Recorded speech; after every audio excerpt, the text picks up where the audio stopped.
the connection completely overrules the aesthetic part of any tarot deck. Hello everybody, welcome back. Today I am doing a hashtag not my tarot aesthetic by Mistress Ray. I also recently saw a video, or two videos actually, by Mary Grace Farron about similar topic, so I kind of want to combine all of that. I wanted to do the hello again hashtag by tarot map initially, but then I figured it's only been like 2 weeks or so since my entire deck collection videos, where I actually was talking about why I keep these decks and which decks I'm working with and all of that, kind of like in depth, which is why it took so long to film, and I made 2 videos out of them.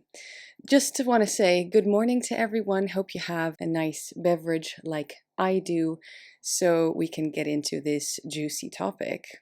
So really, this is going to be a reaction to these conversations that are happening right now about why we love the decks that we love, that there is no such thing as a soul deck, or really actually rather the question of what is a soul deck or the perfect deck. Is there such a thing?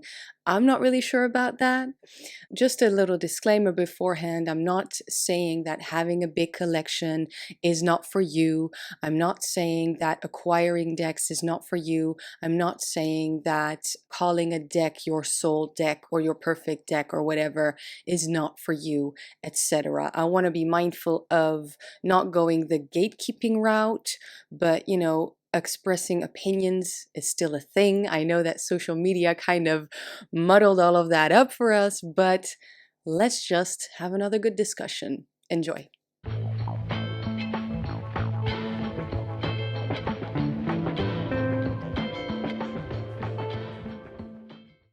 So as I said, this is really a discussion about why we love the decks that we love.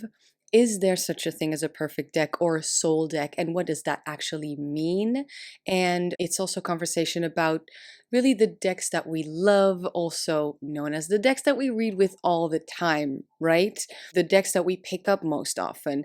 They are not necessarily our aesthetic or our most beautiful decks, at least not for me. And I think this is something to keep in mind when purchasing your next deck, whether it's tarot or oracle or any other system or any other type of deck, I should say. It's not always about aesthetics. And as I said in my tarot collections videos, it's okay to try out decks, but there is a catch there. There's really something about something that I've done in the past, looking, searching, actively searching for that perfect deck or even that soul connection to a deck. And I don't think the perfect deck exists. So stop looking. Or I should say, I've stopped looking. But anyway, we're talking about those decks that we read with most often, because it can, of course, be more than one that you just pick up all the time. Check out main decks and mood decks. And most of the time, those main decks are actually the decks that taught us our spirituality, that taught us about connecting to something deeper within yourself or connecting to the divine, whether you see that as an outside thing or a thing that happens within yourself that lives inside of us, or both, actually, like me. So our connection to spirit, or however you call it, those decks are probably not the prettiest decks in our collections, but they are the best for us because of the connection, because of the experiences we've lived with them, and because those are the ones we read with most ease, because we know it inside out, although that is also depends on how you see it. I think those tend to be our soul decks. I know I've used that term in the past, but again, that's just one of the meanings of the term soul deck. But there's a catch. So I think this is obviously a very interesting conversation, and I don't want to repeat myself too much on the channel, but it's pretty damn close to what I said in the tarot collection video, as I said before. But to explain a little bit more, I said it's not about loving a tarot deck. It's about loving the tarot. It's about loving reading the tarot. And then who cares about what deck this is? It's about the love for reading cards, the love for the spirituality that works for you, the love for the mindfulness and all of that, the love for the deep connection. So don't misunderstand what I'm saying. I'm not talking about not using the imagery in the deck I'm using when reading, or we're using when reading. I'm saying my goal when I read tarot, when I work with a tarot deck, is to read tarot, not to look at pretty pictures. Although, of course, maybe both, because we need some eye candy also, because after all, the tarot is a visual tool. But you know what I mean? It's about the connection to understanding more about oneself, or understanding more about the world, or grounding, or being centered every day, or taking care of yourself, having that moment of, okay, this is a moment just for me, and it relaxes and releases, and it really works wonders. It's really quite magical, actually. And doing something magical or doing something spiritual, it's all the same thing. That is what's happening with the tarot cards, and it's actually a real guidance, you know. So that's what I mean when I say it doesn't matter what deck you're actually using. It's really about connecting to this thing that is the tarot itself. And you know, the thing with looking for the perfect deck, I think it probably doesn't exist. The perfect deck probably doesn't exist. And the thing with finding your soul deck, kind of a similar issue, is it's nice when the soul deck is found. But it's probably not so nice when we are trying to search for it. We are looking for it. Because Mary Grace said, you already own your soul deck. And it made me laugh so much because she said, you already own your soul deck. Okay, just stop looking for it. It's the one in your hands right now. And I really loved when she said that. It's the one in your hand right now, because it's probably just the one that you read with most. The deck that I read with most, I'm pretty sure that would be the Triomphe della Luna Paradoxical. This was one of actually, these two cards I pulled yesterday. It's really a Three of Cups month. Shout out to my lovely Patreons, or patrons, I should say. So I know another definition for this term, soul deck. The deck you bought and were immediately able to read with, where there's that instant connection, as if your soul recognizes this imagery. And I think that is really beautiful. It's great when this happens, but I'm not really sure, honestly, if that ever happened to me. That doesn't mean that it can't happen for other people, obviously, but even the deck that I think would fit that description, because it's not a main deck because I cannot mentally flip through it fully, and it's not a mood deck either. It's definitely one of the staples, is one of my best purchases from last year. It's obviously the Crow's Magic Tarot, and this is definitely one that is on the not my aesthetics list. But I love it. Oh my God, I love it. And I really do actually get great readings from it. I wouldn't say that this is a deck that I instantly was able to read, because it did take a little time to form a relationship and a connection, and kind of feeling out the vibe, and of course having some experiences with the deck and doing readings with it, and then finding out, obviously, that this is, or not obviously, but for me, that this is a great read, and I really actually do get some really deep and meaningful insights from this deck, from this artwork, and the message that this deck has. This is a out of print deck by Londa Marks, and I mean, I keep bashing this deck on my channel, but I will never part with this deck. I love this deck. How many times can I say this deck?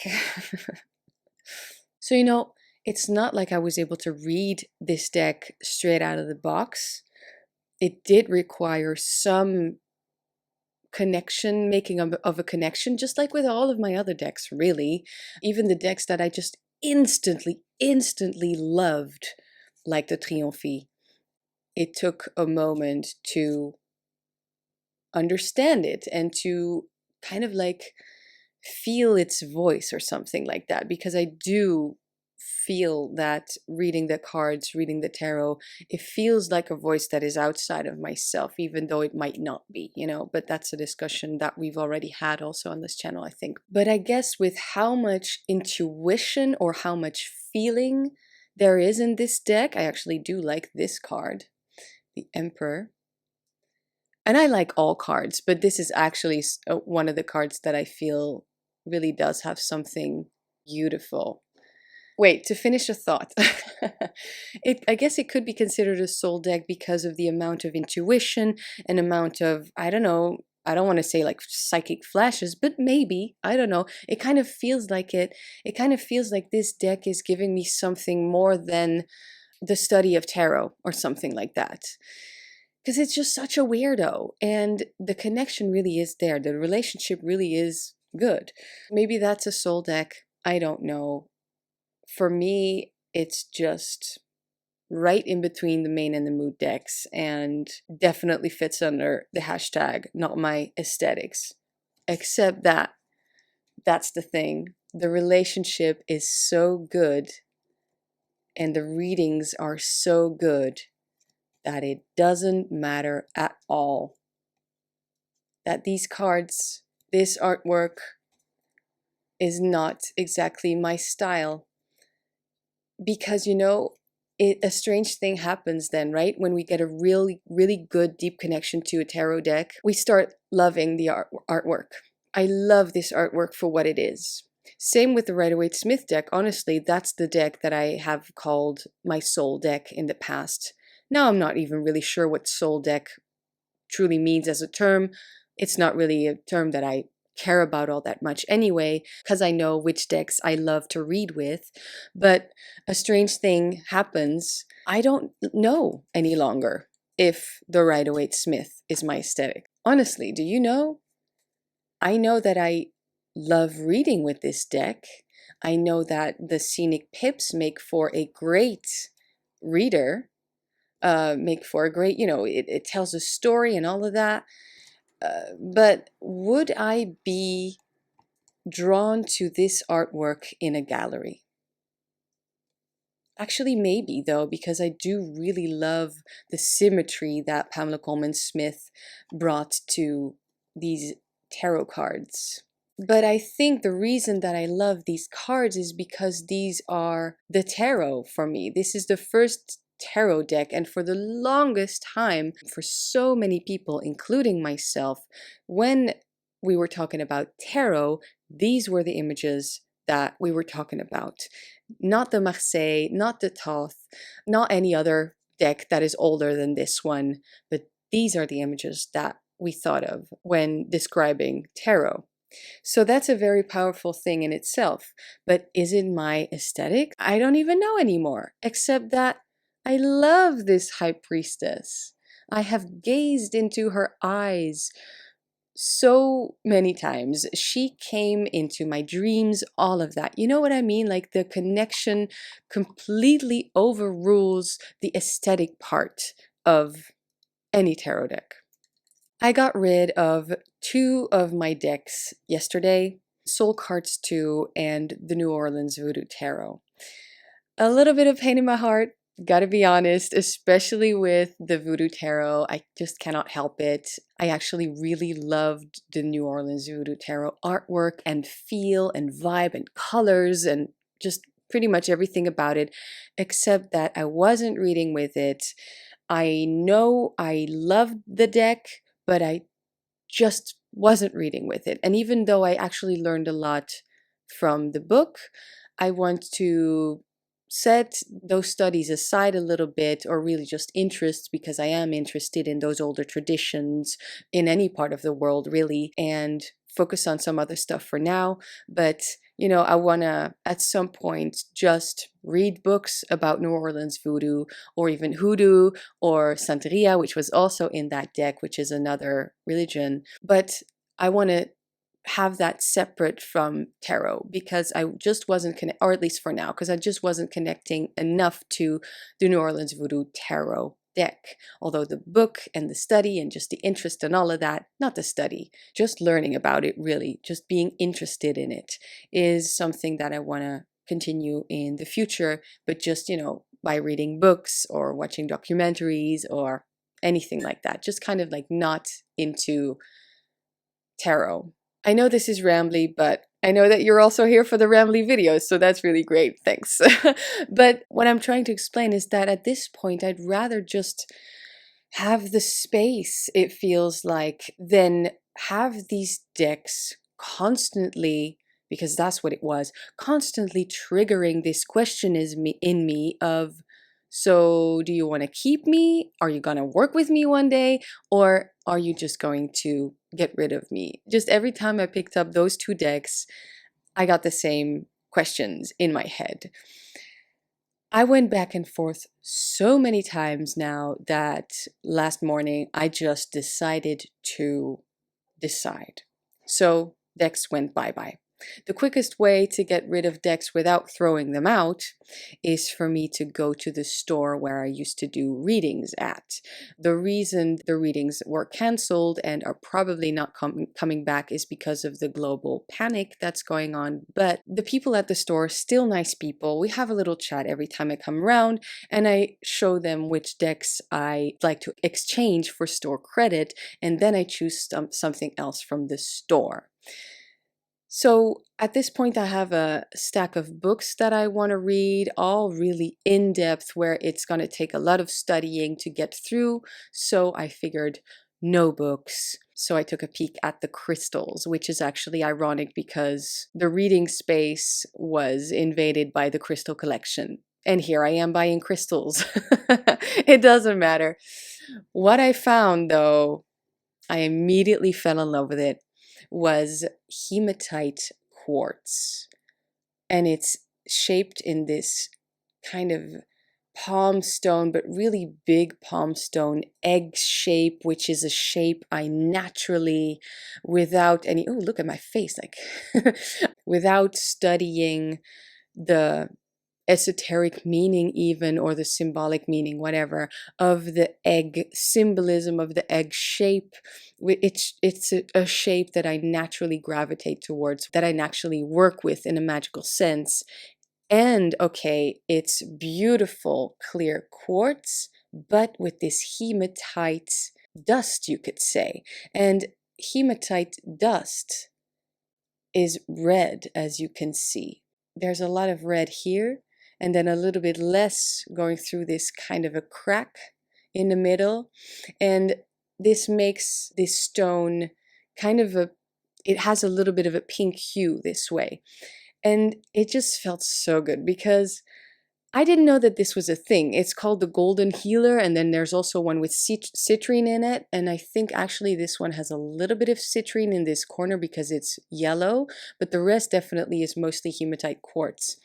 It feels great, and you guys, I love hematite. It's a crystal that I love. It's a crystal that I really feel strongly. Actually, it's the first crystal, I think, if I remember correctly, that I actually felt through my body. Yeah, so I was pretty amazed to see that there was such a thing as this. I don't know, I am just completely mesmerized by this thing. And obviously, because there's a crack in between, in the middle, when it catches the light, there's a huge rainbow inside. So this thing wasn't cheap, but it's a really good exchange for a tarot deck, in my opinion, that I'm not using. Why not? Let's give this guy a go, right? Okay, let's have a little break. I'll see you after the break for the B-sides, for even more rambly stuff.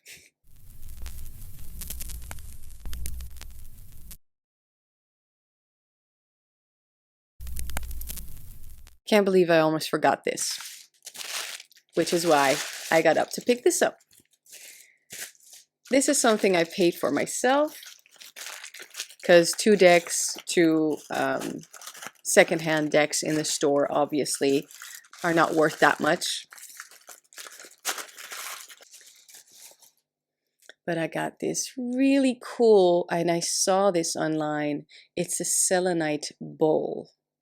So I love selenite, especially in the morning sunlight, because that is where I feel selenite belongs. That is where selenite looks the most beautiful, when the sun and the light pretty much goes through the stone and it almost looks like it lights up and it just emanates this white light. And a bowl made of selenite, I don't know, this is just almost blowing my mind. This is just great. I love it. It's going to be great for charging, or no, cleansing crystals, I think. Just put them in there. Don't put water in here, and don't cleanse selenite with water because it will dissolve. I know that much. For putting crystals in here, or really anything else. And I thought that was really a good trade once more. So I was really happy about that. This way, the store displays the secondhand decks that I brought to them and sells them to other people who probably will enjoy them more. And it's a pretty good trade in my opinion. And it's quick. So it's definitely not the best way to get a fair price or whatever for your decks, but at least the decks are out of my hands the minute, or well, the day I feel like getting rid of them. I just decided to decide, as I said. And if I ever regret it, I believe Soul Cards 2 and New Orleans Voodoo Tarot still in print. Although, honestly, I don't think I'll regret it. I think I'm better off with just not having these decks in my collection, even though Soul Cards 2, absolutely beautiful, great coloration. Honestly, I feel like those two decks almost belong together with the coloration. Have you ever noticed that? How much of the same deep, rich red and purple and almost like dark yellow in a sense they both carry, they both have. It's just, I prefer other decks in my collection so much that I just wasn't reading with them. Okay, enough about that. Let's go back a little bit to the Rider-Waite-Smith, which was my first deck and the deck I called my soul deck in the past, right? I could add my soul deck, if this is still my soul deck, would be especially the Centennial Edition, although that is purely aesthetics, right? So why did I call it that though?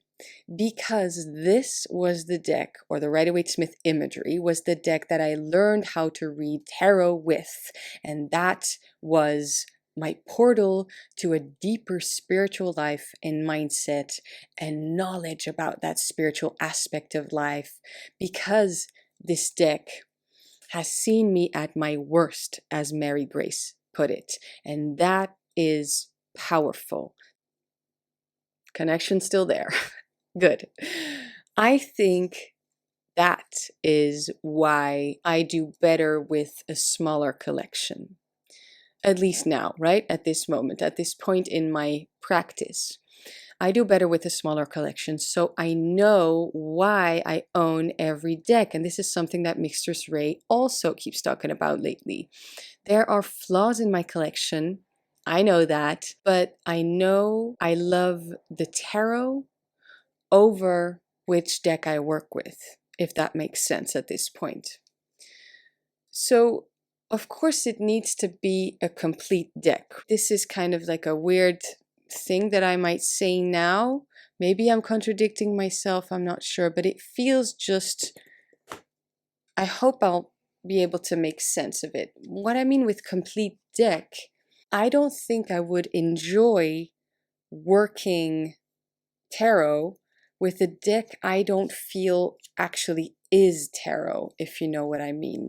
This is why I like older decks, because like the Thoth, these older decks, they took a lot of time to make. It has an entire system or multiple systems built into it, and so on. And there's the esoteric meaning. There's just so much into it. And I'm not saying that every deck needs to be connected to the Kabbalah or any Hermetic system or any, I don't know, but it's almost as if I just want to see occult symbolism or something where it takes you into a rabbit hole, which is something that Thoth lovers on TarotTube are talking about all the damn time, okay? Because the Thoth especially has so many rabbit holes, thanks a lot, Crowley, there you are, that we could probably spend an entire quarter of a year, maybe, on studying just one card. And then even more studying that one card in comparison to the card that came before it and the card that came after it and the card in the Tree of Life and all of that. Okay, so enough about that. But I like the study of the tarot. I like the rabbit holes and I like reading the cards. I have made a video in the past about, I don't know, something like collective symbolism and personal symbolism. I definitely still believe in that personal symbolism, but also it's nice to be able to look at this staff with snakes coiled around it and think of what your own personal meaning is, symbolism is regarding snakes, what snakes mean to you, and at the same time know that it's actually the caduceus. You know what I mean? It's the intuition versus study, yeah? And I'm not going to say that we don't have that traditional symbolism in modern decks anymore, but the tarot definitely is evolving into, of course, modern times. And I feel like all of that esoteric stuff and occult stuff is kind of like moved aside. Obviously, because we already have it, but then it's just a matter of taste, how you want to read the tarot, what you like to see in your cards, what you're interested in. Simple as that. And there's no right and wrong because I love both. I have decks heavy on the symbolism, esoteric, old, right? Traditional, all of that stuff. And I have decks that don't have any of that at all. But I do know so far, I always preferred decks that have a little bit more of that essence. Reading the tarot, reading cards, the way that I approach it, whether it's Thoth, Marseille, Rider-Waite-Smith, I enjoy all of those. And I'm pretty sure that my main decks is what someone else would call, well, these are your soul decks then. Except if you understand it differently and then it's the Crow's Magic Tarot. I don't know. I'll keep my hands off of this term, okay? But those are the decks that I like to work with most often. And this is an important reason why. Okay, so another thing that was part of the Not My Aesthetics hashtag was to tell a story on how you've acquired some of your decks and have it be good stories. English? Because Mistress Ray explained that her connection, her relationship to a lot of her favorite decks came from how they came into her life, because they came into her life in a magical way or as a gift or anything like that. Honestly, I don't have any good stories on how specific decks came into my life.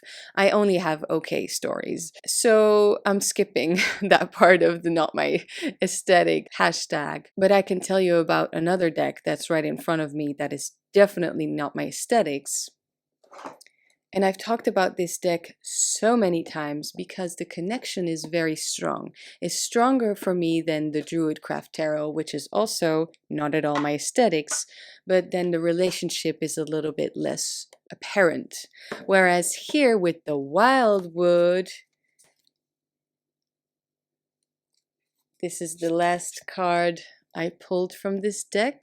This deck, the Wildwood, it's actually just too cartoony for me. Look, I love the way Will Worthington was the artist, same for the Druidcraft, used light in his artwork, just the way that light hits certain people and animals.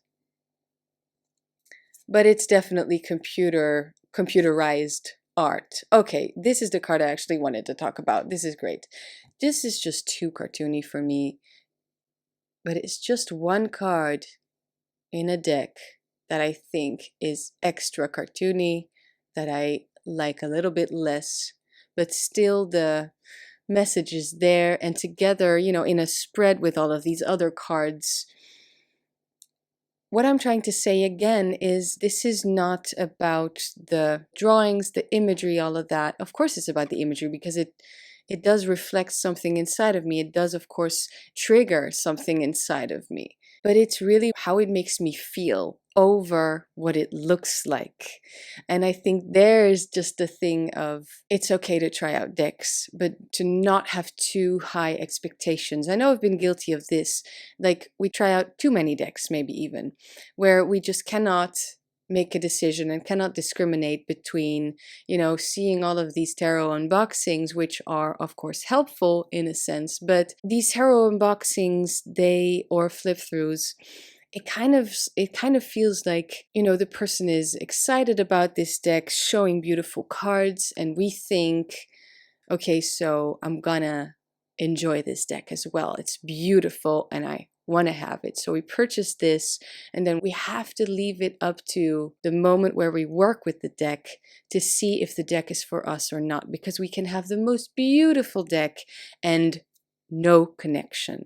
So it's really about how a deck makes you feel over what it looks like and how someone else feels about it. So I want to keep the Wildwood Tarot for sure, because I use it quite a lot, actually. I used it this month because of the way that it makes me feel. It's really my rainy day deck. And maybe there's another deck out there that makes me feel a similar way, but I will enjoy the artwork of more, except that now that I have this one with such a good connection, there is no need for me to go out and look for it because I already have it. I already own it. You know what I mean? So this is just fine.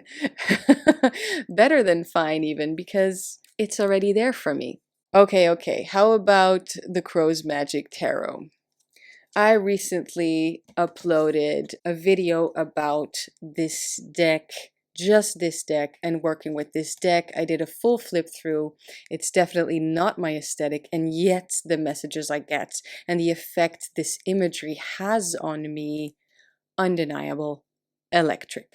To be honest, I'm not sure if the Rider-Waite-Smith is my aesthetic, but I kind of already went through that. What I wanted to add though is I'm not sure if this is my taste. There are some things that I like about these cards, but it doesn't matter once more, okay?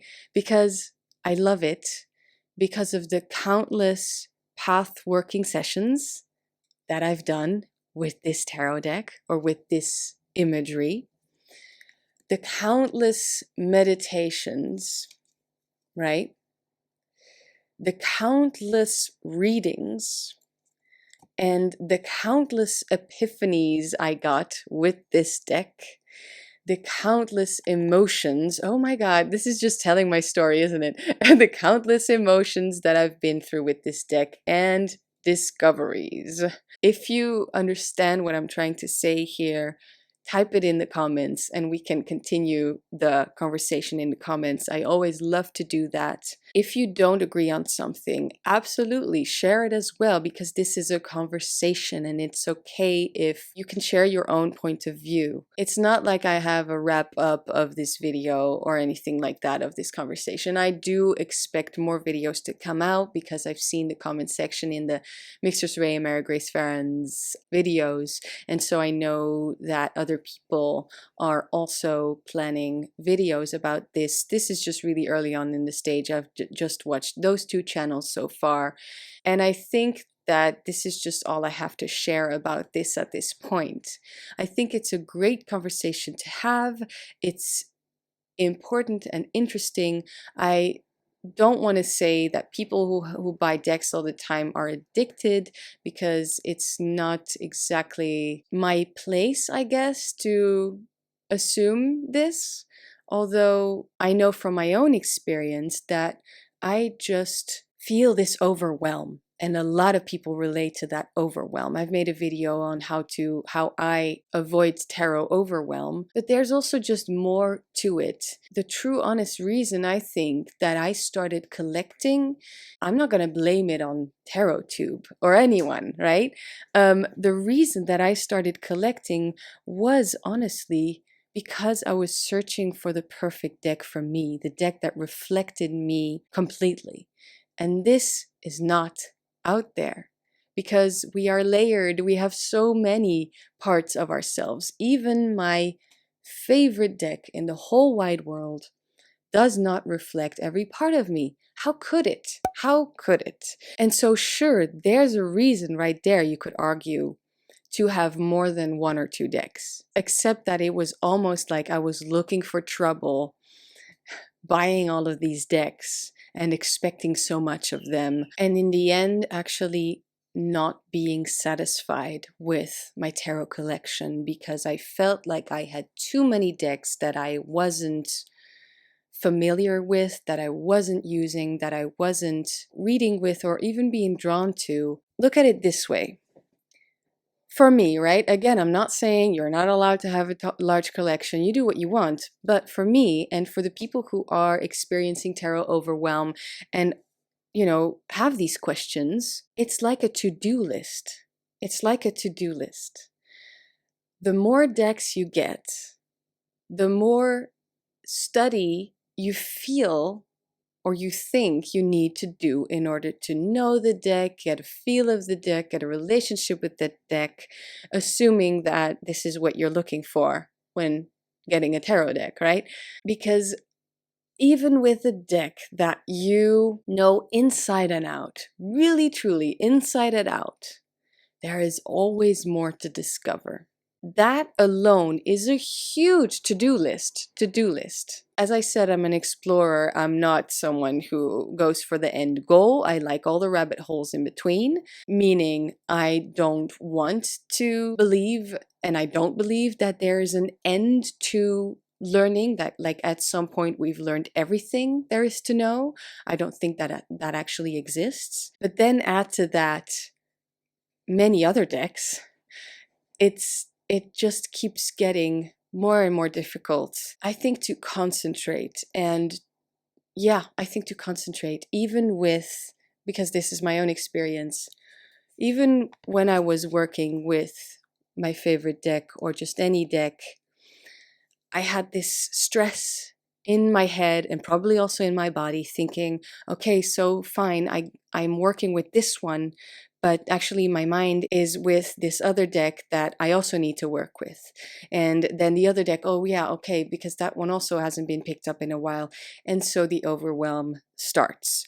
And also obviously having so many decks, not knowing which one to choose to read with. Whereas all we want to do is just seek some guidance with the cards. So let's just allow ourselves to do that and gift ourselves this beautiful moment every day or every week or whenever you feel like it, to actually read cards, work with tarot, and also understand the messages that the deck that you have in front of you is trying to tell you. I like the deep dive, and I like to almost have this confirmation for myself, right? I'm just sharing, I'm not trying to convince you or anything, but I love the deep dive of the tarot. Whereas with too many decks for me, it was almost like I was staying on the surface. Okay, that's all I want to share today. I have to go. I have to teach my lovely students. It's going to be a ballet and contemporary dance day today. Thank you so much for being here. Don't go yet though, because I will link another video in the screen any moment now that you'll like as well. If you enjoyed this one, I'll make sure to link one that is pretty similar or has a similar, maybe controversial point of view. I'm not sure. We'll see. Let me know what you think of it. Of course, if you're new here, let me know in the comments so I can properly welcome you to this online space. Leave a like or just leave. And I will see you next time. Bye.